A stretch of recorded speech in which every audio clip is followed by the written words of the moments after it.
nclex-pn review questions. The nurse is taking the health history of a patient being treated for emphysema and chronic bronchitis. After being told the patient has been smoking cigarettes for 30 years, the nurse expects to note which assessment finding. 1. Increase in forced vital capacity FVC.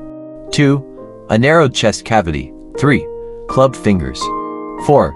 An increased risk of cardiac failure. 3. Club fingers correct. Club fingers are a sign of a long-term, or chronic, decrease in oxygen levels. The nurse is taking the health history of a 70-year-old patient being treated for a duodenal ulcer. After being told the patient is complaining of epigastric pain, the nurse expects to note which assessment finding. 1. Melena. 2. Nausea. 3. Hernia. 4. Hyperthermia. 1. Melena, correct. Melena is the finding that there are traces of blood in the stool which presents as black, tarry feces. This is a common manifestation of duodenal ulcers, since the duodenum is further down the gastric anatomy. A nurse is providing discharge teaching for a patient with severe gastroesophageal reflux disease. Which of these statements by the patient indicates a need for more teaching? 1. I'm going to limit my meals to 2 to 3 per day to reduce acid secretion. 2. I'm going to make sure to remain upright after meals and elevate my head when I sleep. 3. I won't be drinking tea or coffee or eating chocolate anymore. 4. I'm going to start trying to lose some weight. 1. I'm going to limit my meals to 2 to 3 per day to reduce acid secretion. Correct. Large meals increase the volume and pressure in the stomach and delay gastric emptying. It's recommended instead to eat 4 to 6 small meals a day. The nurse in the emergency room is treating a patient suspected to have a peptic ulcer. On assessing lab results, the nurse finds that the patient's blood pressure is 95/60ths. Pulse is 110 beats per minute, and the patient reports epigastric pain. What is the priority intervention? 1. Start a large bore in the patient's arm. 2. Ask the patient for a stool sample. 3. Prepare to insert an eng tube. 4. Administer intramuscular morphine sulfate as ordered. 1. Start a large bore in the patient's arm. Which result is critical and should be reported to the physician immediately. 1. Hemoglobin 11 grams dl. 2. Platelet of 150,000. 3. INR of 2.5. 4. Potassium of 2.7 mEq/L. 4. Potassium of 2.7 mEq/L. Correct. A potassium imbalance for a patient with a history of dysrhythmia can be life-threatening and can lead to cardiac distress. While receiving normal saline infusions to treat a G bleed, the nurse notes that the patient's lower legs have become edematous and auscultates crackles in the lungs. What should the nurse do first? 1. Stop the saline infusion immediately. 2. Notify physician. 3. Elevate the patient's legs. 4. Continue the infusion, since these are normal findings. 1. Stop the saline infusion immediately. Correct. The patient has a fluid volume overload as a result of overly rapid fluid replacement. The nurse should stop the infusion and notify the physician. The nurse is working in a support group for clients with HIV. Which point is most important for the nurse to stress? 1. They must inform household members of their condition. 2. They must take their medications exactly as prescribed. 3. They must abstain from substance use. 4. They must avoid large crowds. 2. They must take their medications exactly as prescribed. Correct. Antiretrovirals must be taken exactly as prescribed to prevent drug-resistant strains. Even missed doses can reduce the effectiveness of future treatment. A nurse finds a 30-year-old woman experiencing anaphylaxis from a bee sting. Emergency personnel have been called. The nurse notes the woman is breathing but short of breath. Which of the following interventions should the nurse do first? 1. Initiate cardiopulmonary resuscitation. 2. Check for a pulse. 3. Ask the woman if she carries an emergency medical kit. 4. Stay with the woman until help comes. 3. Ask the woman if she carries an emergency medical kit. Correct. Many patients who have a known history of anaphylaxis carry EpiPens in their pockets or belongings. This is the best way to stop a hypersensitivity reaction before it becomes life-threatening. A man is prescribed lithium to treat bipolar disorder. The nurse is most concerned about lithium toxicity when he notices which of these assessment findings. 1. The patient states he had a manic episode a week ago. 2. The patient states he has been having diarrhea every day. 3. The patient has a rashy pruritus on his arms and legs. 4. The patient presents as severely depressed. 5. The patient's lithium level is 1.3 mcg/L. 2. The patient states he has been having diarrhea every day. Correct. Persistent diarrhea can lead to dehydration, which can increase the risk of lithium toxicity. A 65-year-old man is prescribed Flomax tamsulosin for benign prostatic hyperplasia. The patient lives in an upstairs apartment. The nurse is most concerned about which side effect of Flomax. 1. Hypotension. 2. Tachycardia. 3. Back pain. 4. Difficulty urinating. 1. Hypotension. Correct. Hypotension can lead to dizziness and a risk for injury to the patient. A man is receiving heparin subcutaneously. The patient has dementia and lives at home with a part-time caretaker. The nurse is most concerned about which side effect of heparin. 1. Back pain. 2. Fever and chills. 3. Risk for bleeding. 4. Dizziness. 3. Risk for bleeding. Correct. A confused patient is at risk for injuring themselves and at risk for hemorrhage should an injury occur. A female patient is prescribed metformin for glucose control. The patient is on NPO status pending a diagnostic test. The nurse is most concerned about which side effect of metformin. 1. Diarrhea and vomiting. 2. Dizziness and drowsiness. 3. Metallic taste. 4. Hypoglycemia. 4. Hypoglycemia. Correct. The patient is at risk because she is on NPO status and continuing to take an anti-glycemic drug.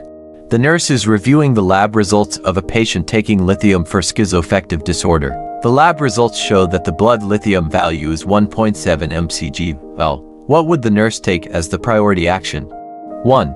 Induce vomiting. 2. Hold the next dose of lithium. 3.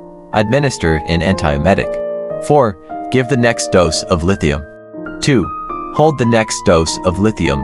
Correct. Lithium's therapeutic range is 0.5 to 1.5 mcg/L and begins toxicity at 1.5 mcg/L. A patient asks the nurse why they must have a heparin injection. What is the nurse's best response? 1. Heparin will dissolve clots that you have. 2. Heparin will reduce the platelets that make your blood clot. 3. Heparin will work better than warfarin. 4. Heparin will prevent new clots from developing. 4. Heparin will prevent new clots from developing. Correct. This is a correct statement. The nurse is reviewing the lab results of a patient who has presented in the emergency room. The lab results show that the troponin T value is at 5.3 ml. Which of these interventions, if not completed already, would take priority over the others? 1. Put the patient in a 90-degree position. 2. Check whether the patient is taking diuretics. 3. Obtain and attach defibrillator leads. 4. Check the patient's last ejection fraction. 3. Obtain and attach defibrillator leads. Correct. This patient is undergoing an emergency cardiac event. Normal troponin T levels are less than 0.2 ml. Ventricular fibrillation is the cause of death in most cases of deaths due to sudden cardiac arrest. Defibrillation is the most important action to take to prevent death. A nurse is caring for a patient undergoing a stress test on a treadmill. The patient turns to talk to the nurse. Which of these statements would require the most immediate intervention? 1. I'm feeling extremely thirsty. I'm going to get some water after this. 2. I can feel my heart racing. 3. My shoulder and arm is hurting. 4. My blood pressure reading is 158/80. 3. My shoulder and arm is hurting. Correct. Unilateral arm and shoulder pain is one of the classic symptoms of myocardial ischemia. The stress test should be halted. The nurse is reviewing the lab results of a patient who has presented in the emergency room. The lab results show that the BNP type natriuretic peptide value is a 615 pg/ml. What would the nurse take as the priority action? 1. Call a cardiac code and implement emergency measures. 2.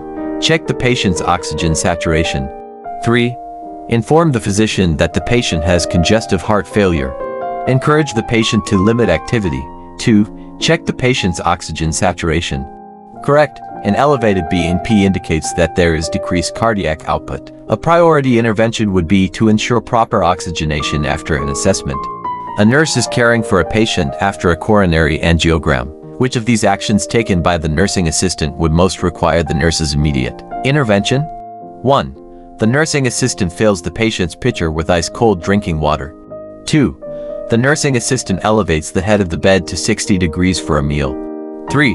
The nursing assistant refills the ice pack laying on the insertion site. 4. The nursing assistant places an extra pillow under the patient's head on request. 2. The nursing assistant elevates the head of the bed to 60 degrees for a meal. Correct. For 3 to 6 hours after a coronary angiogram, depending on the insertion site. The patient should have their bed no higher than 30 degrees and be on bed rest. A man has been taking lisinopril for CHF. The patient is seen in the emergency room for persistent diarrhea. The nurse is concerned about which side effect of lisinopril. 1. Vertigo. 2. Hypotension. 3. Palpitations. 4. Nagging, dry cough. 2. Hypotension. Correct. The patient is particularly at risk for hypotension due to possible dehydration from fluid loss. The nurse is taking the health history of a patient being treated for sickle cell disease. After being told the patient has severe generalized pain, the nurse expects to note which assessment finding. 1. Severe and persistent diarrhea. 2. Intense pain in the toe. 3. Yellow-tinged sclera. 4. Headache. 3. Yellow-tinged sclera. Correct. Jaundice is a common clinical finding of sickle cell disease, caused by bilirubin released from damaged or destroyed RBCs. A client with multiple sclerosis reports a constant, burning, tingling pain in the shoulders. The nurse anticipates that the physician will order which medication for this type of pain. 1. Alprazolam Xanax. 2. Corticosteroid injection. 3. Gabapentin Neurontin. 4. Hydrocodone, acetaminophen Norco. 3. Gabapentin Neurontin. Correct. Anticonvulsants like gabapentin are often the first line of treatment for nerve pain. Which of these clients is likely to receive sublingual morphine? 1. A 75-year-old woman in a hospice program. 2. A 40-year-old man who just had throat surgery. 3. A 20-year-old woman with trigeminal neuralgia. 4. A 60-year-old man who has a painful incision. 1. A 75-year-old woman in a hospice program. 1. Acupuncture. 2. Guided imagery. 3. Alternating rest, activity. 4. Over-the-counter medications. 3. Alternating rest, activity. Correct. This is within the nursing scope of practice and within the training and education provided to all nurses. It is safe to use and a standard treatment. The nurse assesses a patient suspected of having an asthma attack. Which of the following is a common clinical manifestation of this condition? 1. Audible crackles and orthopnea. 2. An audible wheeze and use of accessory muscles. 3. Audible crackles and use of accessory muscles. 4. Audible wheeze and orthopnea. 2. An audible wheeze and use of accessory muscles. Correct. Both of these are associated with asthma.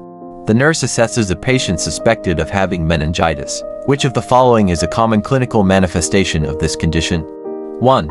A high WBC count and decreased level of consciousness. 2. A high WBC count and manic activity. 4. A low WBC count and decreased level of consciousness. 1.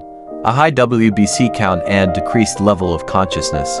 Correct. Meningitis is most often caused by an infectious organism, increasing the WBC count. One defining feature is an increased intracranial pressure, ICP, which presents as a decreased level of consciousness.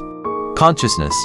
A patient is being treated in the neurology unit for meningitis. Which of these is a priority assessment for the nurse to make? 1. Assess the patient for nuchal rigidity. 2. Determine the patient's past exposure to infectious organisms. 3. Check the patient's WBC lab values. 4. Monitor for increased lethargy and drowsiness. 4. Monitor for increased lethargy and drowsiness. Correct. Lethargy and drowsiness indicate a decreased level of consciousness, which is the cardinal sign of increased ICP intracranial pressure, which can be life-threatening. The nurse is caring for clients in the pediatric unit. A 6-year patient is admitted who has 2nd and 3rd degree burns on his arms. The nurse should assign the new patient to which of the following roommates? 1. A 4-year-old with sickle cell disease. 2. A 12-year-old with chickenpox. 3. A 6-year-old undergoing chemotherapy. 4. A 7-year-old with a high temperature. 1. A 4-year-old with sickle cell disease. Correct. The nurse should be concerned about the burn patient's vulnerability to infection. Sickle cell disease is not a communicable disease. A patient with meningitis is being treated with vancomycin intravenously 3 times per day. The nurse notes that the urine output during the last 8 hours was 200 milliliters. What is the nurse's priority action? 1. Check the patient's last bun. 2. Ask the patient to increase their fluid intake. 3. Ask the physician to order a diuretic. 4. Notify the physician of this finding. 4. Notify the physician of this finding. Correct. Vancomycin is a nephrotoxic drug and can cause impaired renal perfusion, which would cause a decreased urine output. This is a serious adverse effect and should be reported to the physician.